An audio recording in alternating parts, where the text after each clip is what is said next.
High, welcome back to my another mini blog. তো বরাবরের মতো আজকেও আমি দেরিতে ঘুম থেকে উঠেছি, তাই ঘুম থেকে উঠেই ডাইরেক্ট গরম ভাত ঘি আর আলু মাখা খেয়ে নিয়েছিলাম। তারপর দেখলাম মা এখানে বসেছে নারকেল বাটতে, তাই আজকে সমস্ত রান্না আমার ফুম্মা করেছে। আর আমি আজকে লাঞ্চে খেয়েছিলাম হচ্ছে পাবদা মাছের ঝাল আর মাংস।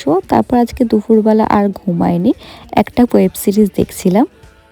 তারপর একটু বিকেল করে আমার একটা পার্সেল এসেছিলো নায়িকা থেকে, তো সেটাই আনবক্সিং করলাম। তারপর মা মিষ্টি নিয়ে এসেছিলো, সেটাই খেয়ে নিলাম। তারপর সন্ধ্যাবেলা চা খাওয়ার পর দেখলাম সবাই পিঠে করতে বসেছে, তো আমিও ওখানে গিয়ে একটু দেখছিলাম।